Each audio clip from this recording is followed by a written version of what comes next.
The life of YNW Melly inside of jail has completely turned upside down as of lately. This is due to the new evidence being released in the case, alongside the new audio being leaked of YNW Melly's best friend, YNW Bortlen, speaking with the feds after YNW Juvy and YNW Sakchaser's passings. With the time of this all being released this close to the trial date, it's not looking good for him inside of the courtroom, as just recently he revealed what it's like for him inside of jail ever since all of this new evidence was leaked online. Now, YNW Melly was originally arrested alongside his other best friend, YNW Bortlen, as the main two suspects in the case of Sakchaser and Juvy's passings. YNW Bortlen, however, was released on bond after severe evidence was found against YNW Melly a few months later. At least, that's what people claimed happened. There's theories released of YNW Bortlen allegedly snitching on YNW Melly to be released. However, on the night of their arrests, YNW Bortlen was actually interviewed by police that arrived to the hospital that Bortlen took Sakchaser and Juvy to. Now, that interview has now been released online, and I'm gonna share it with you here today. And I'm driving,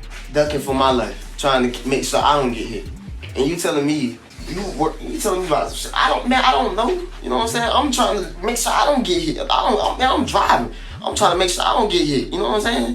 What I'm gonna be worried about? You know what I'm saying? I know it's not for you to worry about. Shit crazy, bro. But if you tell me it happened there's gotta be some evidence there. There's gonna be broken glass, just like there's broken glass over here from when you guys opened the doors and stuff like that. Okay, there's gonna be broken glass over there when the windows got out. There's gonna be casings from the people at your car. Okay, there's gonna be evidence over there. Okay, right now there's nothing. I kind of think I know what happened because I got information. Leave a like on the video if you're a fan of YNW Melly. I'm curious how many fans are watching today. Notice how the detective in the video says, and I quote, "There's nothing. I think I kind of know what happened," right after the video cuts off and ends. Now, this is due to Sakchaser's story making zero sense to the feds, making it pretty obvious that there's something else that they just don't know. Now, sources claim that not even YNW Melly knew about this interview that Bortlen had, which is why a week after its release, YNW Melly then revealed what jail has been like for him. What I'm about to share is very serious, and if you're a Melly fan, I encourage you follow along. Now, YNW Melly's Instagram page released two new photos. First post of YNW Melly is his mugshot alongside a caption stating, "As of this moment today, I am officially nervous of my life. A new captain named Hubert and XO Jenkins have taken over the jail for 2 weeks and have handed out even harsher punishments for me than the previous ones in place. Since December 1st, I have been moved and housed on a unit that holds 24 inmates at once. However, I am the only inmate being housed on the vacant unit, with no phone privilege, no television, and no access to even a newspaper. They are watching my every single move on a camera, making sure I don't use the phone to tell the world on how I'm being mistreated, discriminated, messed with physically, and so on. When I come out of my cell for the 1 hour per day, all other inmates in the adjoining dorms must go back in their jail cells. I am being subjected to cruel and unusual treatments at the hands of deputies and high-ranking staff of the Broward Sheriff's Office. And I've been told by deputies, lieutenants, and sergeants that say they will hide me from the world and mention they will go after me every day. And if I tell my lawyers, they will lie and say I went after them first." Words from Sergeant Anthony Kidd and Lieutenant Gene. "I have literally been hidden from the world, so I have no other choice but to believe the next step is them messing with me to the point of no more, like they do with other inmates almost daily here at the main jail of Broward County." Now, this then led into the second message post by YNW Melly's Instagram account. This one states, "I can't call my family or lawyers lawyers to notify them that I have been messed with or bothered. They say my phone privileges are taken permanently because of all of the infractions over the last 7 months. That is a lie. They took my phone privileges indefinitely off my one violation for using another inmate's PIN to talk on the phone when I am not allowed to use the phone. If I had been treated like every other inmate at the facility, my phone PIN would have been restored and phone privileges given back after 30 days per the handbook.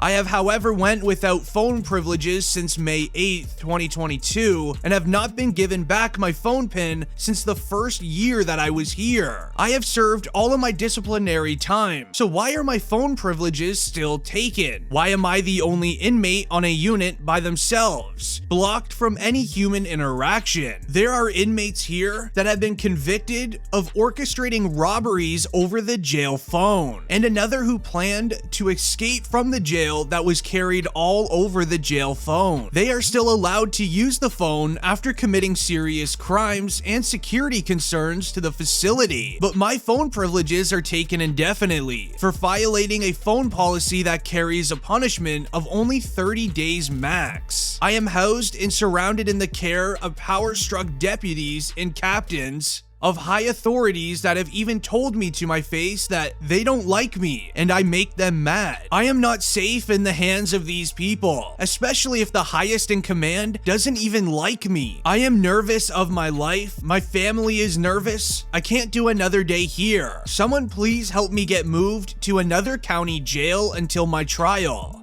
Please. Now, what many people actually don't know is that YNW Melly was allegedly almost released from jail just a few months ago. Now, Melly's mom wrote on Instagram, and I quote, "The penalty has officially been removed from YNW Melly's case. Thank you, Jesus. Hashtag Free Melly 2022. Now, with the trial beginning soon, the courtroom are starting to see defenses from YNW Melly's side, the same way that his music manager 100K Track said during an interview with DJ Academics, where he actually stated this. He built a real great solid team away from just being innocent because he wouldn't do such a crime. He prepared himself and got a proper, defense. Their job is to handle themselves in trial, not on social media. You guys are taking it that way. If they say they got DNA in a car, I'm just gonna tell you, Melly DNA was found in the car. You're gonna think, yeah, his DNA was found in the car the day of the. Oh, he jumped in a car and his DNA was in the car, he did it. Okay, but you're not gonna put the fact that this was his car for 6-7 months on those documents and dockets and just automatically be like, yo, he's fried.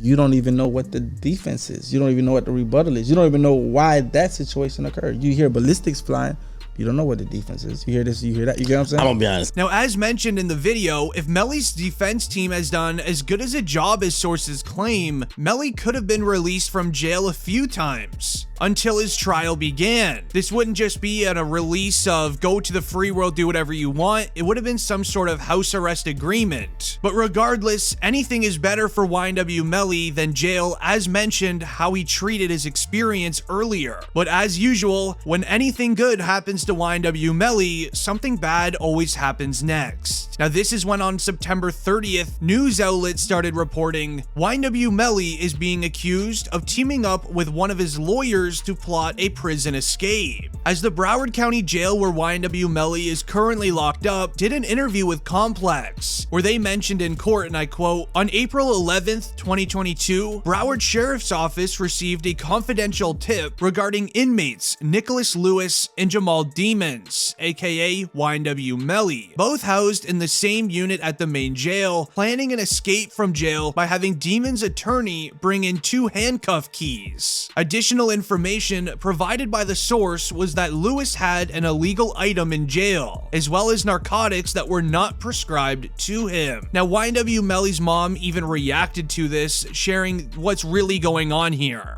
Okay, so I'm at work and I just seen this crazy story. First of all, this is just another tactic for them to try to literally just tarnish my son's character and everything. They do not want him having attorney visits in person, which will cause for ineffective counsel. So we went to court for that. and they took his phone calls and they have him locked down. They had no evidence whatsoever that his attorneys did anything wrong to prove these accusations, but they knew it would get picked up by the media. So when we get ready to pick a jury, hopefully within the next 2 weeks, it's gonna be, oh, this kid tried to escape. Oh, this kid tried to do all these things. This is all fake because they do not have a case. Now, YNW Melly is a very smart individual. He knows he can't break out of jail, so I believe that is all a lie. YNW Melly's mom also mentions how the feds have no evidence against him, so the prosecutors are doing anything to make him look bad in front of the jury. But while at that recent court hearing, everything then turned sour again for Melly, as a new detective in the case believes that YNW Melly is in fact guilty. Detective Williams is known to be one of the greatest detectives at recreating crime scenes to build an image on how certain crimes went down. This detective ended up recreating the crime scene of YNW Sakchaser and Juvy's passings, and he truly believes that Melly did this act only a couple inches away from their face. Williams reconstructed the scene of the crime by using human-like figures in the exact same Jeep that Melly was driving in. He then used firearms towards these human-like figures, and everything lined up the exact same as the actual crime. But it also revealed that YNW Melly most likely did this act only 8 inches away, as with everything lining up perfectly, the aftermath actually matched up perfectly to the vehicle Melly was driving in. Now, this is just more concerning evidence regarding YNW Melly and his case. If you want to stay up to date with the actual case when it is all going down, make sure you subscribe to the channel. It's been District Trending, and I'm out. Peace.